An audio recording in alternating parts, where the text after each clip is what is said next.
All right. So hi everybody. Richard Harris here. If you see me sort of looking over here, I'm just sort of following my notes along. So I'm excited to be here, excited to help y'all. If there's something I can do, ever now in the future, let me know. Always available to offer advice. This is our agenda. I'm not going to read this slide to you because I think we're all capable of doing that.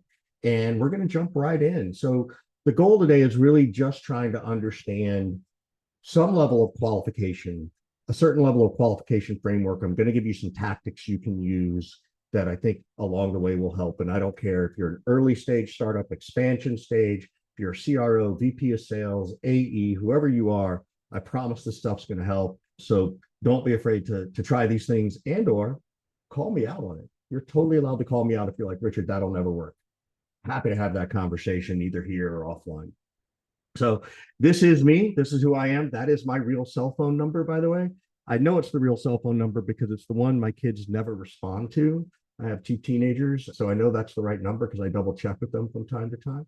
I have the Harris Consulting Group. I am the co-founder of Surf and Sales, which is a sales event. It is not a drunken bro fest. Yes, we go surfing. We have one coming up in October in Portugal. Normally we're in Costa Rica. So if you're interested in that, come to Surf and Sales and check it out. I promise you'll learn a lot.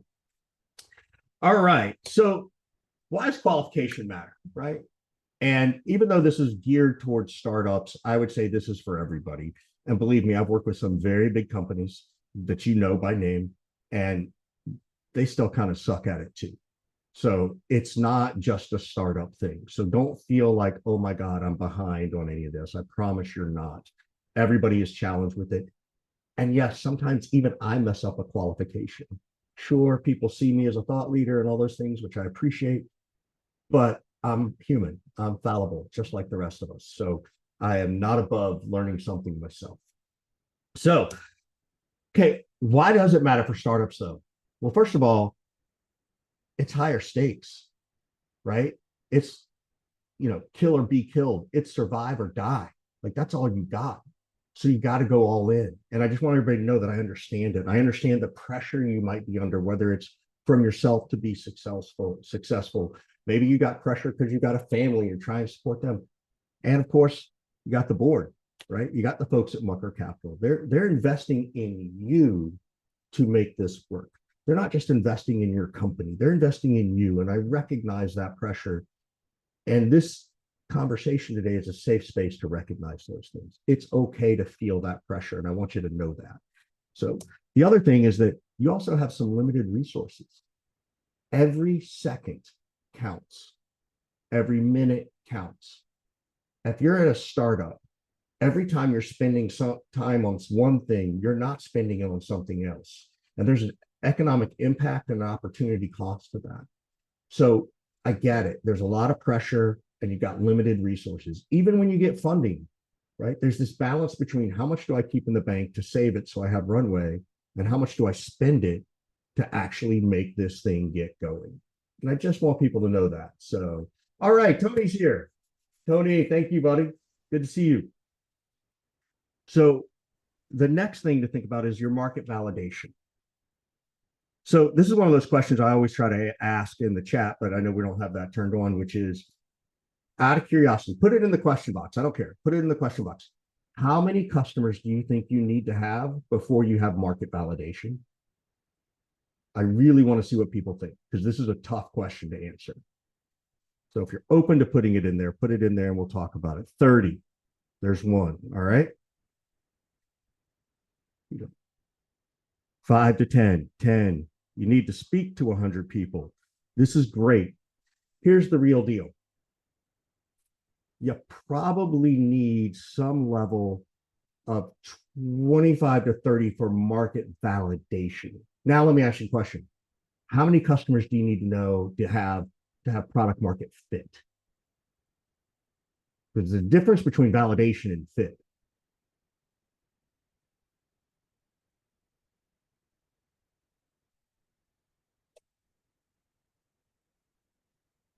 $10,000.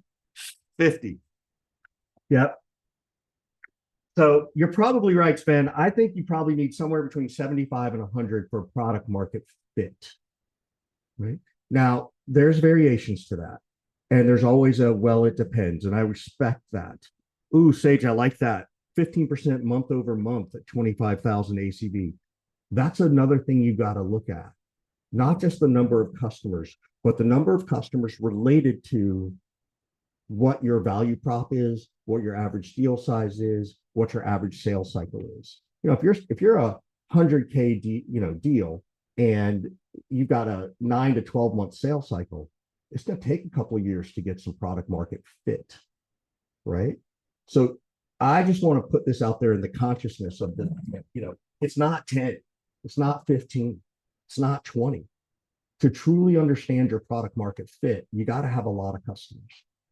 So I just really want to make sure that people understand the difference between validation and fit. Okay? I don't know if 10 is enough to say validation. And here's why. And again, Tony, how often do you guys try, you get a startup, you've invested in them. Obviously, you're going to try and introduce them to other portfolio companies, right? Like you're going to try, or customers, right? Tony, you and I have known each other a long time. So you and I have a history of like, oh, Richard, here's a customer that you should talk to. They've been around 10 years, right? Do y'all, what is y'all's perspective on that, Tony? In terms of market validation? Yeah, well, not only that, like what do y'all consider validation versus fit? Other than it depends, right? But equally important, when you invest with someone, how many introductions do y'all try to make for customers? Or here's another question. Do you only make those recommendations when that CEO or founder comes to you and asks for them? No, we proactively make introductions because we obviously have relationships that they don't have. Right. But yeah, I think in the context of qualification, right? I think the answer, tongue in cheek, is somewhat, it depends, but I think we're always looking for signal that we're on the right track in terms of, okay, is there a market need, or, do we have any early indicators that what you're building someone wants and is willing to pay for? And Yep. even before that, even before you have created a product, we encourage founders, especially in our accelerator program, a lot of the founders are working towards a minimal viable product. They don't have a product in the market yet. We tell them, go and talk to people, go out there and have conversations. Start with 20. Yep. All right, you hit 20, go to 30. After you hit 30, go to 50. Just because you'll learn going over time. Yeah. So I'm gonna blow up Tony's inbox. If you're a Mucker Capital portco and you aren't asking for some introductions, or you're not asking for help from Mucker on how to even get introductions, I would encourage you to do that. Every solid VC company I know, remember, yes, they're playing a numbers game. They invest in 100 knowing that only 3 or 4 or 5 are really going to pop. But that doesn't mean they wouldn't want 100 of 100. They absolutely would take it. And it's their money. They want their money back. They're going to help. So don't be afraid to ask. That's the one thing I think sometimes founders and early stage companies they're like, oh my God, they gave us this money. I'm afraid to ask because I might have this imposter syndrome, like I don't know. And there is this balance that Tony said is, yeah, go talk to 20, 30, 50 people to get your MVP. Then you got to talk to 100 people, right? So it's okay to say, hey, Tony, who are 20 people I should just talk to? Not even introductions. He can give you a list of people and say, go call these people, tell them I told you to call and that you're just trying to get some information, right? So your VCs will always try to help you. And I think people forget that sometimes. Now, got to give Tony some credit. There's 50 something people, 60 people here. So if he gets, 70 emails today, give him 48 hours, right, Tony? Like we'll give you 48 hours, right? But don't be afraid to ask. Don't be afraid to ask people like me. Go troll my LinkedIn. Hey, Richard, I see you're connected to so-and-so. Can you help provide an introduction? Why wouldn't I do that? Sure, I expect to get paid one day for training, but in the meantime, I'll put some karma out there. Everybody believes in karma. There's 60 people here. Is there a Slack group with these 60 people? Why not? Like, do those kind of things to help each other. When you're feeling down, this is a psychological thing, and I'm all about mental health. When you're feeling down, one of the greatest things you can do to feel better is to help someone else, right? It's being able to say, hey, everybody, does anybody need some help today? I got half hour free time, right? And that just builds karma. And it's the same thing when you're asking for, you don't have to ask for a referral for business. You can ask for a referral because I want to get better educated, particularly at this startup level. So the other thing that I really want to make sure is, and I think Tony's alluding to this, is that look, qualification matters because we're trying to reduce the unknowns. We don't know, and we don't know what we don't know. We're looking for messaging. We're looking for revenue efficiency. We're looking for a growth foundation. We're looking to find out the people we shouldn't talk to by talking to people, as much as we're trying to find the people we want to talk to. Remember, everybody you talk to is not going to do business with you. And you're not trying to do business with every person you talk to. You're trying to do business with people who are interested in doing business with you. That's the essence of qualification. All right. So value proposition. Let me make sure you understand this. Tony, can I drop an F-bomb? Am I allowed to F-bomb? Go for it. All right. Your AI is not a fucking value prop. Let me explain it to you. Okay. It is not a value prop. You know what look, I've been selling since the 1900s. Yes, I'll age myself. But I will tell you that, in the 2008s and 2010s, everybody was all about efficiency and effectiveness as a value prop. And it kind of worked early in SaaS because it was about efficiency. People could grasp that concept. Right now, that's like the lowest hanging fruit. You can't say you're going to help someone be more efficient and effective. And we're going to dive into, well, how do I make that part of my value prop? And we're going to talk about that. People don't care about your AI. People don't care about your large language model. People don't care because they don't believe in you yet. Not yet. Now, here's an advantage that founders have over everybody else. When you have early stage customers, they're buying that founder more than they're buying the service. At some point, if any of you ever come back and say, Richard, I want to talk to you about something, you're buying Richard because you don't even know what I do yet. Right? You're buying this like this guy seems knowledgeable, et cetera. That's what it means to be a founder. And that's how you help get those early stage customers. And it's also one of the biggest frustrations I see from founders when they start to scale sales is, why isn't this transferring over? Why isn't this translating? Why can't they do it like me? Because you have the title of founder. That title will get you in the door. That title will get you an audience, and people will believe in you because you're the founder. Once you put a CRO or VP of sales, it's a little bit harder. Then you put in a sales rep, it's even harder, or an SDR, it's even harder. And that's where you have to work on this messaging. So what you do is not your value proposition.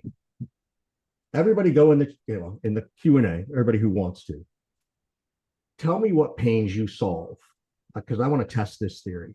Nobody cares about your algorithm. Nobody cares about your logo salad. Okay. Logo salad goes at the end of your deck, by the way, not the beginning. So just out of curiosity, if anybody's willing, what is the pain that you solve if you can go in there? This is why I hate not having chat. Tony and I had a big discussion. But look, I'm going to give you free advice. Put your pain in there. Tell me the pain you solve. I'm going to tell you. Loneliness. That's a good pain. That is something everybody can recognize. That's really good. The essence of this, because I'm not going to wait too long, but feel free to put stuff in there. We have to Bob Ross this shit. We have to paint pictures of pain that people feel day in and day out, right? Speed to decision making. That's what you do. That's not a pain. Speed to decision making around what, Lydia? Ensure regulatory compliance. Again, that's what you do. That's not a pain you solve. High cost of employee benefits. Okay, that's close, Erica. That's really good. Because everybody in this room can go, I know exactly what that means. I know what that means. I can picture that dollar amount based on what I pay every month, every quarter to these things. That's what I'm talking about. Here's an example, right? What does Richard do? Richard is a sales trainer to the stars, right? That's what I do. I teach people how to sell. Okay. But that's not a good pain. That's not good. I teach reps how to earn the right to ask questions, which questions to ask and when. That's a picture of pain. And so I just want people to understand there's this value piece that we talk about, and it's the difference between marketing and sales. And it's not bad, right? There's difference, right? Like, marketing needs to be able to put on the side, speed to decision making in this industry, right? That's kind of like a Google search. That's good. That's good for marketing. But a speed to decision making around what?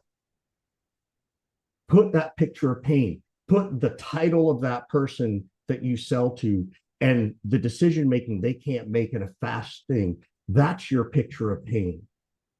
So paint pictures of pain, right? What you do is not your value prop. Remember, be selfless, not selfish. When I see things, and this is unintentional, right? Like I'm not here to chastise anybody because we're all learning. When I see things like ensure regulatory compliance, well, that's about you. Make it about them. Ensure regulatory compliance in the blank industry so that you don't get fined by the federal government if that department's still open this week. Or maybe your best advantage, they're not around. But that's what I want you to understand is that paint that picture of pain in that vertical, in that industry, to that title, so it makes them think about what they're doing day in and day out. As much as I hate the phrase, what keeps you up at night? Don't ask that question, by the way. The answer to that question is the pain you solve. That's what I'm talking about. All right. Your value is based. Richard, Yeah, I'll give you another alternative that I please. sometimes tell my founders to what keeps them up at night is what will get them fired if you're in a B2B context. This does not happen, if you don't achieve this, Yes, what will get you fired? So that's a really good question. Yeah. Really So for your audience, right, as a sales trainer, salespeople or sales leaders, if they don't hit quota on a regular basis, guess what? They're going to get fired. Yeah, and I got a question for all the tech founders out there. Just out of curiosity, how many of you ever fired someone on your development team for not hitting their target for getting the code out the door? So we carry a very big burden in sales, one which I don't think other departments do, but that's a whole other thing. Your value prop is based on the results you deliver. We prevent you from facing a fine for getting audited about blank, right? We help you make more money because you can make this decision in 30 days or in 30 minutes compared to 30 days. I've got a couple of clients like that, right? Where you get the data so fast that you can now make a decision in 30 minutes versus 30 days. That's a picture of pain you solve. And it's based on the results you can deliver. So again, what pains do you solve is more important than what you do. All right. So I'm going to talk a little bit about this program I created called Neat Selling, which, look, nothing's changed since Mesopotamia. All right. Medic, Neat, Bant, Gap, Spin. We all do the same shit. Okay. Don't think that we don't. It's just a question of how does it evolve, right? And so for me, it's about first understanding a client's needs. It's about understanding, hey, Tony, I'm really glad you wanted to take this call today. What's happening over there that makes you want to even have a conversation with me about training today? That's their need. And now I'm getting them to actually paint their picture of pain for me, even though I know the answer. Then it's about the economic impact of that pain. You got to dollarize and numberize this stuff. That's where I feel like efficiency and effectiveness misses the mark, right? That's where being able to say, so if you don't have compliance and hit the regulatory compliance, how bad is the pain? What's the fine like? Does it shut you down? Real serious conversations around economic impact. And you've gotten there when you get to some level of numberization or dollarization. Then it's about access to authority. I do not care who the decision maker is. Tony, role play this with me real quick. I'm putting Tony on the spot. Okay. Sure. So Tony, let's say you and I've done a discovery call around sales training. It's our first call, right? What do we know is going to happen? Tony's not going to buy. Tony's got to go do what? What do you got to go do after you talk to me, Richard? Or Tony, after you talk to Richard, what do you got to go do? I got to go in other meetings about other things. Yeah, but So, but if you're considering hiring me, what are you going to do?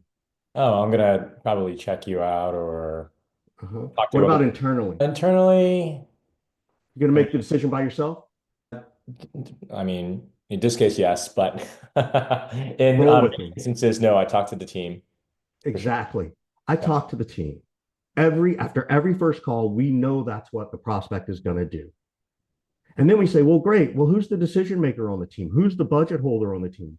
All these questions, we know that Tony knows how to do this and put his arms up because he's going to guard against that. Tony, I'm going to ask you a different question. Keep the role play going, okay? Don't break role play, All right. right? As if you're going back to your team. Hey, Tony, when you take this back to your team, who's typically the most skeptical when it comes to making these decisions, and what are they skeptical about? Well, I'd say our CFO, because she is always wanting to make sure that we're investing in the right places. And if I don't have a business case for this, then I'm just going to say no. Wow, isn't that better than me saying, Tony, who's the decision maker or who holds the checkbook? Here's the best part about this question. Who are the skeptics? One, there's always a skeptic. Two, nobody can resist answering the question because Tony is sticking his neck out on the line. And if Tony likes Richard or if Tony likes the founder, one of you, he's got a risk he's got to take internally, and he's got to use some political will and capital. And we need to know where Tony's going to struggle, not because Tony's not capable, but because of the decision-making process. Now, if I know it's the CFO, I can go, Tony, great. So when you say that you're investing in the right things, I'm going to assume that means ROI. What kind of information would be helpful for me to give you, Tony, so that you can go to the CFO with that information first? So maybe you don't become a ping pong ball, because we all know they're going to say, Tony, did you ask this? So I've asked a question that I know where I'm leading, but I don't necessarily know the answer. And when you do something like that and you go after the skeptic and you say to Tony, I'm going to help you. Well, Tony, does that make you feel a little bit better that this guy Richard's just not trying to shove something down your throat? Yeah, it Does it does. make you feel like maybe I have your back and I get the pain you're under and the pressure you're under? Yeah. Yeah. Help me sell internally. Yes. If I'm That's bought it. in, yeah, I need help. Yeah. Right. That's how you build a champion. Your champion is the one who wants to work with you. And they're only going to work with you if you help them along the way. So, all right. Feel free to ask questions. Feel free to stop me. Feel free to say, well, Richard, when do you ask this question? We're going to do some role playing. And of course, timeline, right? We always want to know about timeline. And we've always been taught to reverse engineer the timeline. When would you like to launch this? I'd like to launch this by July 1st.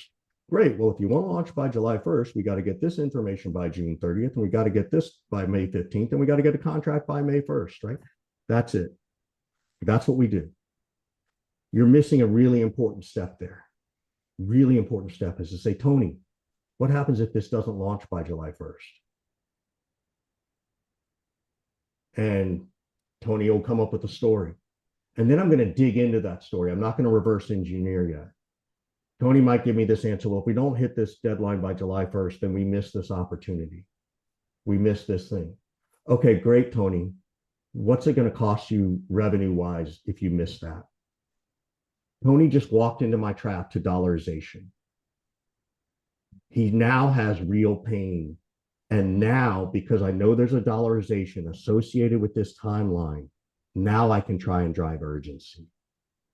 Right? We're always saying, drive urgency, drive urgency.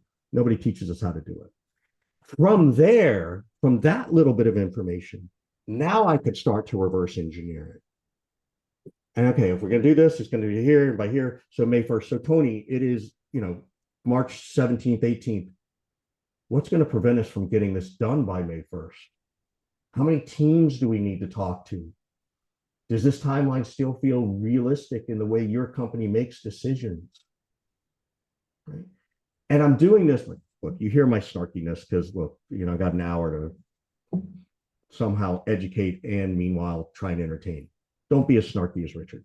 Please don't, right? Please, don't be a Richard is basically what Hey, Richard, I have a question for you. So I see this a lot with especially younger SDRs, okay? And even with Hmm. those that are just bringing in SDRs, sales development reps, if anyone's unfamiliar with the term SDR, basically junior sales reps that are tasked with doing this initial qualification that we're talking about today. And, they've sometimes have learned or heard of other, methodologies like BANT being one of the most common ones out there, Right. right? But regardless, even with neat selling, I think what I notice is that sometimes when they understand the methodology or the framework, neat or BANT, they ask questions in a very robotic manner. Do you Oh, have a yes. budget? Yes. What is it? Who makes the decision maker? And the difference, what I notice, and even with the scenario the role play that you and I just had, the types of questions that you're asking is different. Do you have any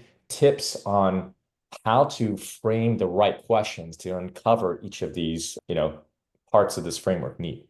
Because it's not, don't be just a Yeah. robotic, hey, what's your timeline? I don't know. Right. Right. Well, down, I Right. don't know. That's not me. So the answer to that question is yes. And we're actually going to get to some of this.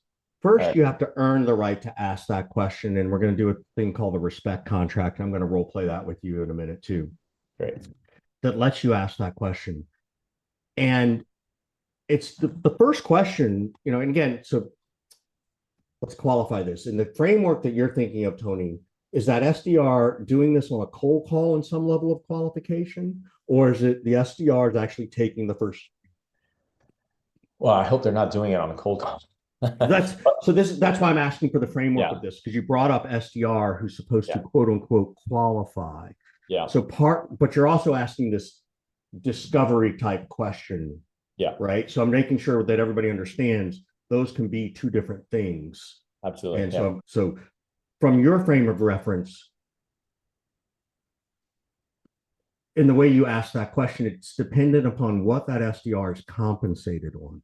If that SDR is compensated on setting a meeting, Mhm. and better yet, that meeting actually occurs, right?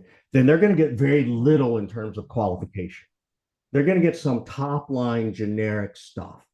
But that's also why you've got to understand the pains you solve. So that if I'm an SDR and I'm cold calling and I say, hey, Tony, you know, I'd like to take 27 seconds to tell you why I called. And if you don't like what I have to say, you can hang up on me.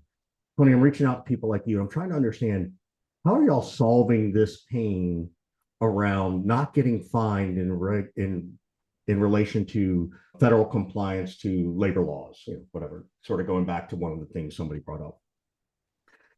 Or I might say, hey, Tony, you know, I'm calling to just talk to experts to understand how y'all view this pain that exists. Can I have 5 minutes? I'm not even trying to pitch them a meeting. I'm trying to just get some education and try and have a conversation with Tony, such that as an SDR, I could say, okay, Tony, thanks for your time. I really appreciate it.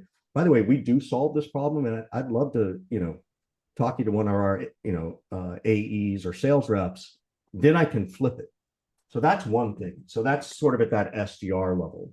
So Tony, I want to make sure that I'm following the story that you asked around this SDR approach, right? I think you're right. There is different context between, doing an outbound type of approach Mm-hmm. versus someone who is following up on an inbound demo request. Yes. So that's totally in that instance, right? So now let's flip it to what Tony's saying. It's an inbound and it's still going to an SDR, Yep. right? It's then being able to say, it's like, hey, Tony, look, thanks for your interest. I just want to make sure this is even going to be worth your time. Can I ask you a couple of questions? And then based on that, you can even decide if this is worth your time. And you can ask me a couple of questions, right? Now, Yeah. as an SDR, so Tony, you mentioned this in your form.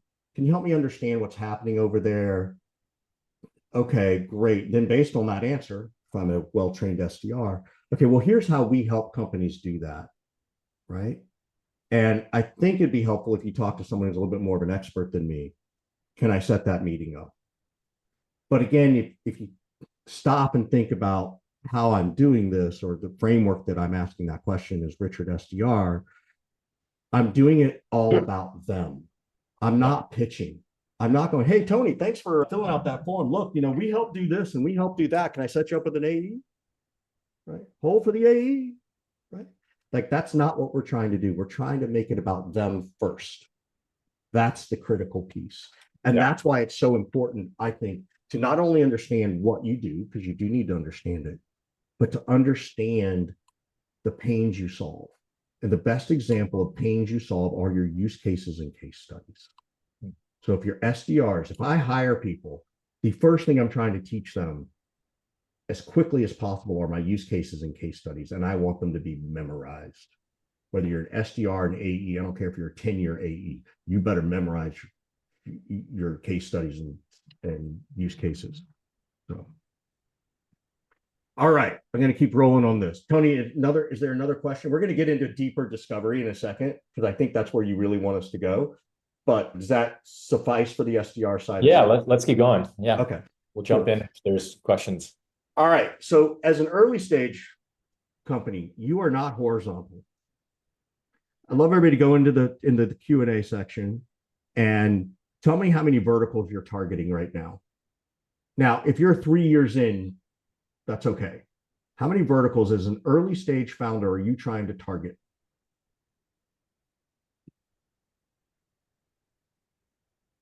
One, private equity firms. That's good, Lydia.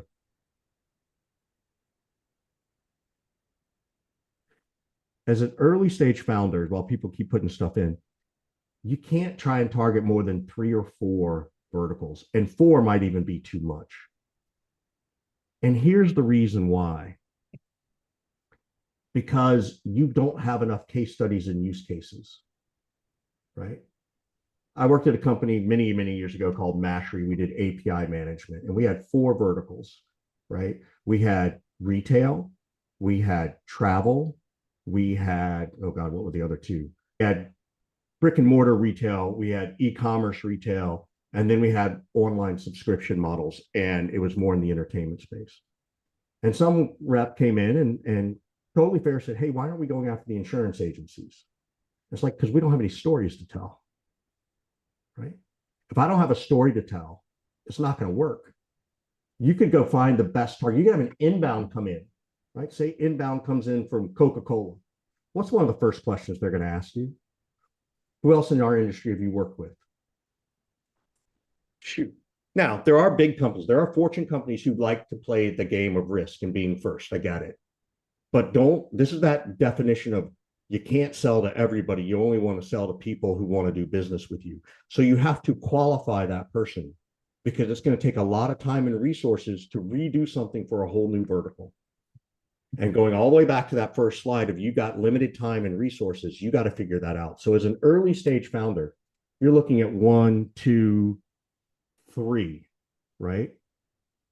So vertical SaaS Sage, I don't know what that means, right? Because if you're focusing on the SaaS vertical, there are still verticals that are within that, right? There's the travel vertical, there's the insurance and compliance, there's all kinds of stuff. Even though your pain can solve horizontally, you can't boil the ocean. So you got to stay focused on the ones where you have the stories to tell. Okay. You got to figure out who are your highest probability prospects, right? Remember, nobody cares what you do. Let me put it to you this way. Your mom doesn't care what you do. She really doesn't.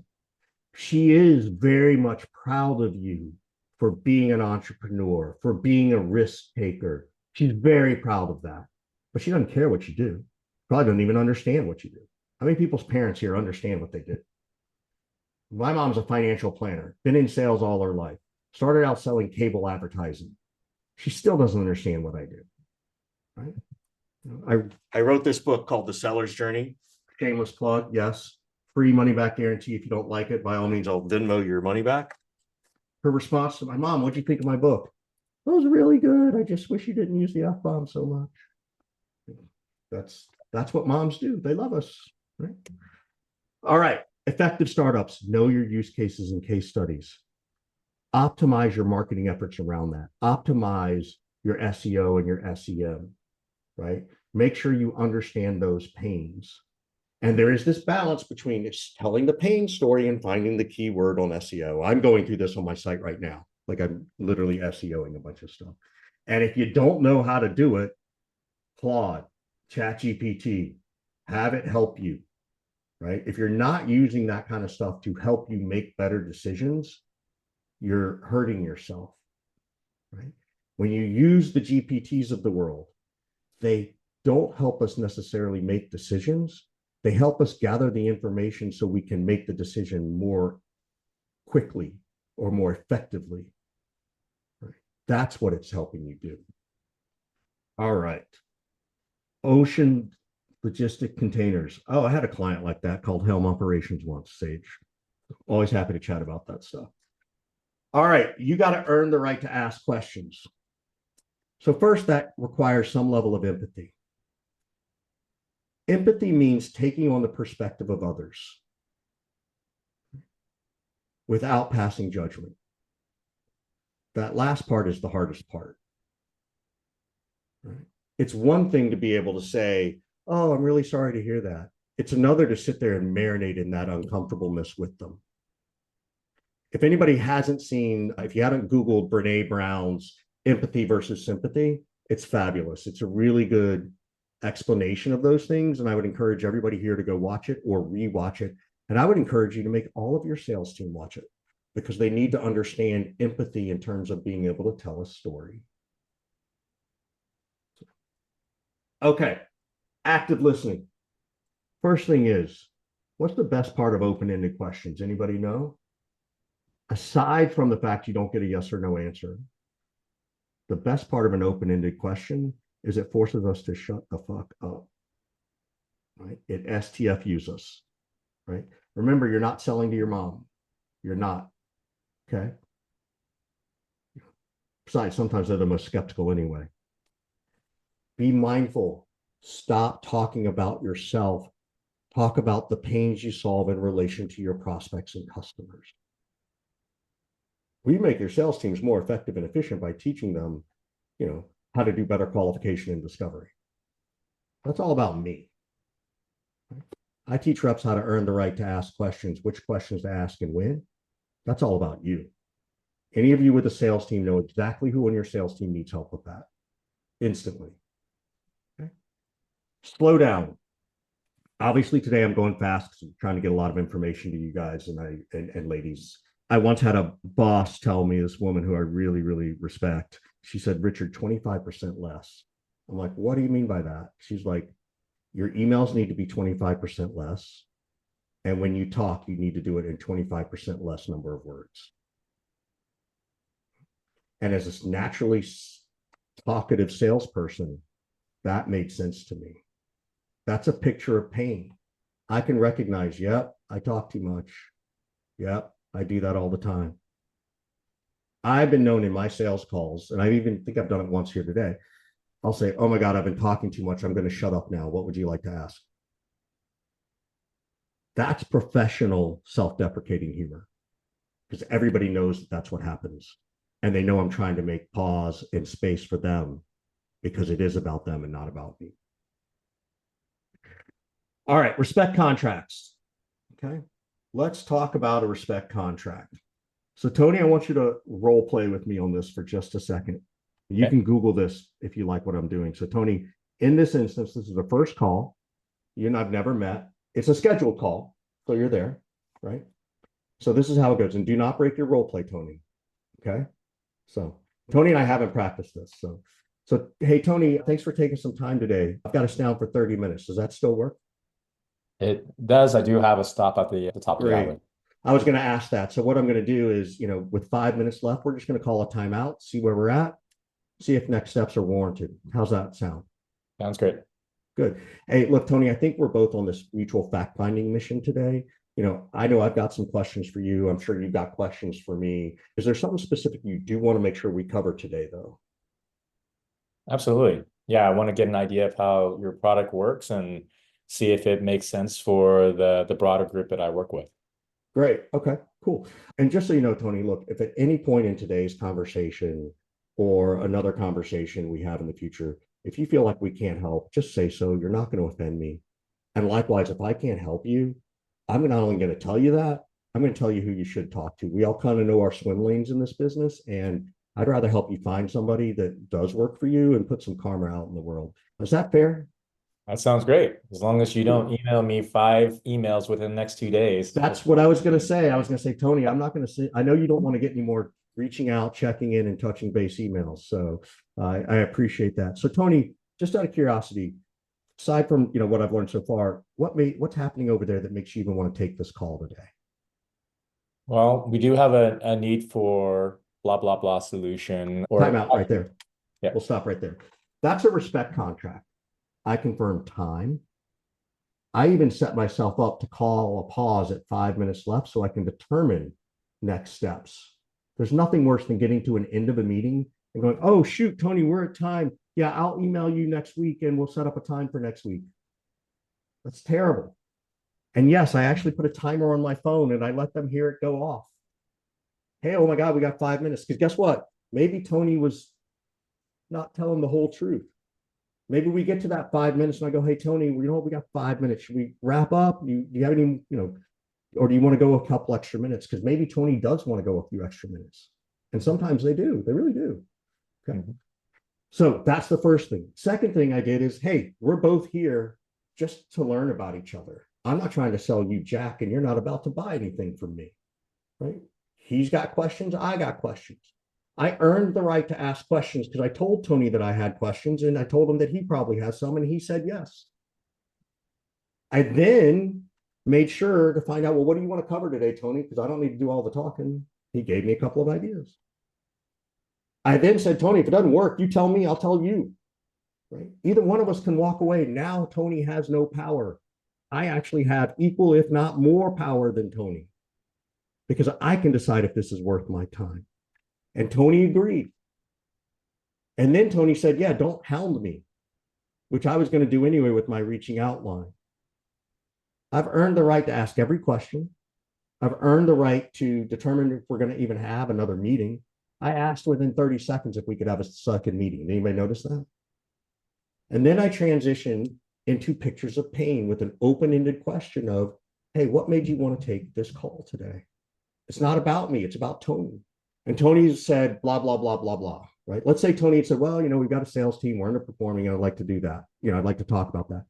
And you know what my next question is? It's like, hey, Tony, I hear that all the time. Help me understand what that looks like in your world. Whatever they tell me coming out of that respect contract and that transition statement, I always say, I hear that a lot. What's it mean in your world? It's different in Tony's world than it is in Daniela's world or Sarah's world or Rebecca's or Tom's world. It's always different. So I'm making it about them. So that's what I mean by earning the right to ask these questions. This kind of goes back, I think, Tony, to what you were asking about that SDR. Here's where it starts. Once you get into a discovery space, right? Those are the kind of things. And I'm getting into pictures of pain and use cases and case studies and all that stuff. And then Tony could have said, well, what I mean by that is we're not hitting goal and I feels like we're not qualifying or we suck at demos. Great, Tony. What's your average sales cycle? How many deals are you closing? All of a sudden I'm dollarizing. And Tony doesn't feel like I'm grilling him. He understands that we're going down this path to understand his real pain. All right, multi-threading. Key. Multi-threading. How do you do it? Well, as soon as you're introduced to additional people, because usually the first call is with Tony. If there's going to be a second call, sometimes Tony brings someone else in. Okay. Tony may still be my point person. After that second meeting, I take a bunch of notes and I send it out. I don't even rely on the recorder. I have my own version. And I copy Tony and say Daniela. Let's say Daniela's that CFO. After I send that email to both of them summarizing the call, I'll send a separate email, not including Tony, straight to Daniela. And I'll say, hey, Daniela, just so you know, as I have additional conversations with Tony, I may blind copy you on some messages or just send you an update. There's no reason for you to respond. I just want you to kind of know what's going on. If you don't want me to do that, feel free to tell me. I won't send you those emails. But now I've established a separate line of communication. Even if Daniela says, no, don't send me those emails. Great, no problem. If Tony goes dark on me 2 months later, I still have a line to Daniela that says, hey, Daniela, I have been working with Tony as you suggested. all of a sudden he's gone dark. Is there something going on over there that I should be aware of? If it's something personal, that, that's okay. I understand. I don't need to know, but I just want to make sure I'm not dropping the ball for you in the organization. Danielle is not going to get mad at me for sending that message. And Danielle is not going to throw me under the bus and go, hey, Tony, why did I get this message from Richard? Danielle is going to reach out to Tony and just say something like, hey, Tony, what's going on with Richard and that whole project? And now Tony's going to theoretically get back to me. That's a very quick version of getting multi-threaded. And the more people that are included in that second or third meeting, you can still send that behind the scenes email without feeling like you're being dirty or going behind Tony's back. Question, any insight on how to sift through inbound requests? We noticed that people may have a product already, but they want to see what we're building as part of their research. Great question, Lydia. Let's pause and answer that for a second. So what that really means, Lydia, is you've also got to figure out, are they just trying to be a shoppy looky-loo to try and lower the price on their renewal? So again, going back, Lydia, to what I said with that respect contract, right? Now, Lydia, if you're saying how to sift through inbound requests, meaning before I ever have a conversation, how do I know which ones to go after? Unless you're like Yelp and maybe you have thousands of inbound requests, I tell you to talk to everybody, because even if you lose them, you're going to get market research out of that.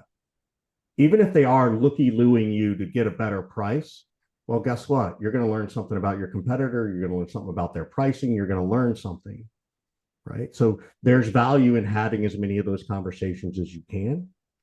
There's strategy about how to do it in such a way that you don't just give them the price so they can then go use that against their current vendor. If they're asking for that kind of stuff and you sniff and you smell that they're just trying to use you for price, well, you've earned the right, because you did do a respect contract. Right? You're going to do that respect contract, and you're going to be able to say, just so I know, like, where are you with your current vendor? Are you up for renewal? Right? How serious are you really about change? Because there's a pain of change. And look, hey, if you're coming to me, Lydia, and you just want to try and lower their price on the renewal because of me, sure, I'll help you stab them in the back. I wouldn't say it that way, but like I said, I got to be entertaining, right? Or you could say, yeah, unfortunately, we don't do that. We respect our competitors, and yeah, I'm not sure I'm comfortable with that unless I really know how serious you are about doing this. And so, Lydia, there's a little bit of bravery in there, and that's easier said than done. And it's really easy for Richard to say this because he doesn't have VC money. He works for himself, and he can, be a Richard about anything he wants and not care. I get that there's a difference between what I'm saying and what you might have to experience, Lydia, right? There's a difference there. I think you have to go through it. And it also depends on where you are. If you're an early stage startup and you're like, I really want to go get that deal. And, okay, well, determine what your value is out of that conversation. And I think you have to ask these uncomfortable questions. Otherwise, you're never going to get better. It's never going to be easy. Right? Just because you got a first date doesn't mean you're going to have a great second or third date. We've all been down that road in life. But sometimes you got to, kiss a lot of frogs to find the prince or princess, right? Like, that's just the way it is. So, all right. So surface pain and core pain questions, right? Surface pain. Hey, Tony, when you say that, what does that mean? Right? When you say, hey, Tony, when you say, this is what's happening, great. Can you tell me more? Okay, can you explain that a little further? When you say you're losing opportunities, help me understand what that is. Hey, Tony, why are we talking about this in March of 2025 versus, March of 2024? What changed? Very, very deeper question. You say, well, why are we talking about this? Well, we got this pain, we got this challenge with sales teams not hitting revenue. Okay, just out of curiosity, why now in 2025? Why not 2024? Now I'm getting into pictures of pain. Now I'm understanding what's happening within their organization. And I'm actually building some trust along the way.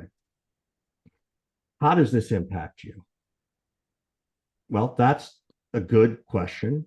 It could be I lose my job. It could be our business goes under. It could be we lose competition. If I say, well, what happens if you don't get it resolved? You're going even deeper. So that's what I'm talking about. And I'm going to give you a couple of techniques. This is one that I use, psychological mirroring. Okay. Mirroring is not just trying to follow their pace and tone. Even though I talk fast, I'm from the South. I grew up in Macon, Georgia. I can talk SEC football, sweet tea, and barbecue all day long and put on a Southern accent like there's no problem. Bless your heart. Like I'm right there. I can do that. You put me on the phone with someone in New York, it's very hard for me to try and keep up with them. And I'm spending too much time trying to keep up with them and thinking about that versus just being me and asking questions. So mirroring is a way when you hear ambiguous phrases, right? We want to be more effective and efficient. More effective? Just wait, pause. I want them to tell me that story of effectiveness. Hey, Richard, we had a bad experience with a sales trainer. Oh, a bad experience? And just wait. That's called mirroring. I'm just repeating back what they said and rephrasing it as a question. It's a really fun tactic to try. Practice it. Practice it with people at home. I used to use it when I was learning this technique. I used it with my kids when they were little. Like, I don't want to take a shower. You don't want to take a shower. No, it's too cold when I get out. Yeah, but how warm is it when you get in? Right? Like, practice this stuff, right? So that's one. That's called mirroring. Another tactic, and versus but. And is additive, but is dismissive. Hey, I like you like the I understand you like the competition, but now I just said you're stupid for liking the competition, right? So, and I'm going to do another shameless plug of my book because Tony didn't know I was going to do it, but I am. Sorry, Tony, not sorry. I wrote in this book a chapter on this. And in the book, I specifically wrote focusing on and versus but. And I used the word and about 900 times. I used the word but about 64. I didn't realize that was the number, but I was doing it on purpose because I knew I was going to write that chapter. And is additive, but is dismissive. Here's this one, an example. Customer says, hey, can you do this like your competition? Right? Hey, that's a great question. And can I share with you why some of our most successful clients chose us over them? There's that word and then there's another very specific word in there, most successful. Because everybody you talk to, don't they want to be the most successful? So I've made it an and I've got a customer story and a use case, a picture of pain, and I'm telling them that I'm going to make them very successful. All right. Understanding this, I'm not going to spend a ton of time on this because I want to open the floor to more questions. So start popping in questions because I know we're right at time, but I'll keep going if everybody wants to, Tony, if you'll let me. But you need to understand the different types of questions you ask based on the stakeholders. So I'll pause there, let people take a screenshot of it or a phone shot of it, but just make sure you understand that. Multi-threading is about understanding the pains of the different people you talk to, understanding their specific use case pains, right? Teams not hitting goal, very different at a C-level executive versus the SDR or AE. Same pain, different pictures of pain though. Just real focusing on coming back to this neat selling, making sure you understand that it's all about the economic impact. The most important thing to understand about neat selling is that it looks like a compass because you don't always start there. You don't always start with need. You can start with economic impact. It could be timeline. Hey, we got to get this done by a certain time because we've got this big project coming up. Okay, so you start with timeline. So it does not have to follow in a certain direction like some of the others out there. It's a compass, and it allows for a more free-form conversation, in my opinion.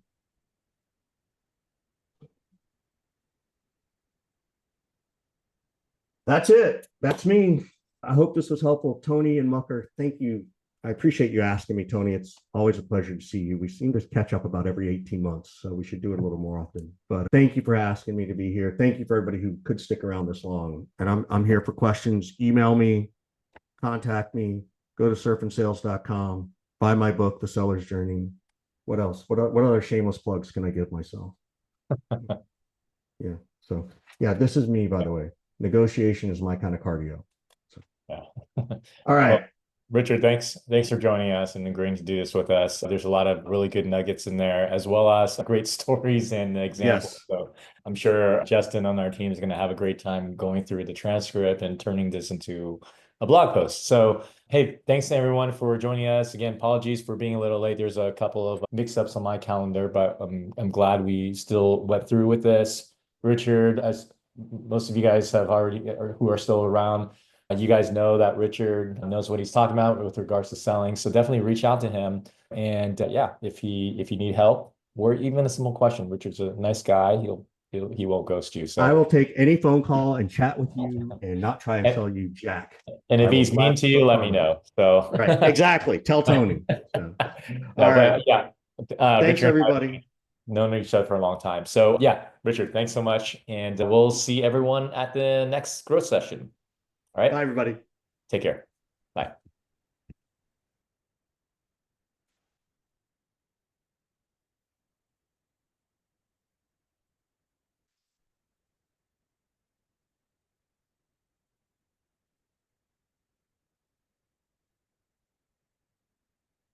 Oh, name of my book is The Seller's Journey.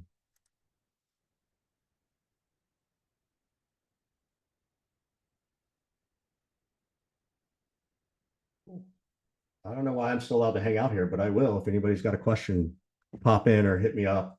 You can see my it's 415-596-9149, 596-9149. So, Mr. Mario, good to see you, buddy. All right. Cool. I'm going to end it. Thanks, everybody.